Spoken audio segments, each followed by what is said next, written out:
සෝමා කවුද බලන්න අර මේ ගේට් එකට ගහන්නේ? බලන්න. හොඳට මම සෙන්නම් ඔය රුපියල් 5ක් විතර දෙන්නකො වෙන මේ පහනෙන් අරගෙන.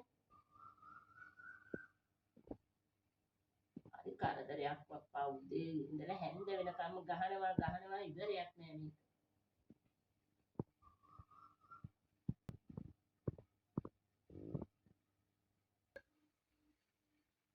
අර පිරිමි මිනිස්සේද? ඔව් නෝනා මම රුපියල් 10ක් විතර දීලා යවුවා යාව. අයියෝ ඔය මිනිස්සේ පුරුද්දකට තියාගෙන අප්පා මේ අපේ මහත්තයා ඉන්නකොට දෙනවනේ ඒකයි ඔය දිගටම එන්නේ. Hello Sima, I love you darling. කොහොමද ඉතින්? අනේ ගොඩ දවසකින් පැටියෝ මේ ගත්තේ මං කෝල් එක ඔයාට. ඔව් අනේ. ඔයා කිව්වට ගන්න උනේ නෑ පැටියෝ. ඉතින් කොහොමද? හස්බන්ඩ් ළමයි එහෙම සතුටින් ඉන්නවද? ඇත්තද? හස්බන්ඩ් ආපහු ගියා? හරි. අනේ ඉතින් කොහොමද අනේ සනීප එහෙම දැනගන්න ආසයි ඉතින්. ලොකු පුතා. දෙසැම්බර් වල. ඒකට මේ හස්බන්ඩ් මේ වෙඩින් එකට එනන් නේද?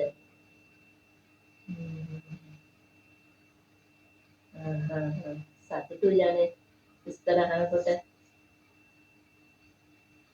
ඉතින් මේ සීමා මටත් දැන් විතර වැඩයි. දැන් නැති මම මේ වීඩියෝස්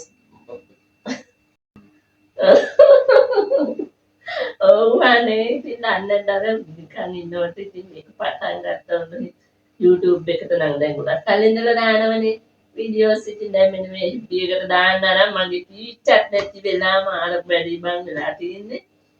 ඉතින් ඔන්න ඒ තොයි ආසාවට මොනවා හරි කරන්න එපා. ඉතින් කෙල්ලේ මම මේ නැත්තම් මේ ගෑනු කෙනෙක් දන්නවද? පොඩ්ඩක් මේ ගෙදර වැඩ ටික කරගන්නයි මගේ මේ ගාඩන් එකේ පොඩ්ඩක් මේ ගස් ටික හදාගන්නයි එහෙම.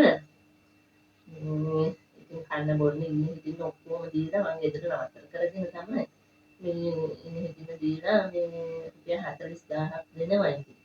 දෙන්න තමයි ගත්තේ. බලන්න ඕනේ ඉතින් තව ටිකක් මාසය තාම ළඟදී ගත්තේ තාම සතියයි වෙන්නේ. මාසයක් විතර යද්දි කොහොමද කියලා. ඔව් හස්බන්ඩ් කැමති වුණා. හස්බන්ඩ් කැමති. ඔව්. බලමු. ඉතින් මට පහසුයි ටිකක් එන්නුනා. ඔව් සුදු. එහෙනම් ඔයාලා යන්නද? පැටියෝ මම වෙන වෙලාවක් ගන්නම්. ඕකේ බයි. යන්න.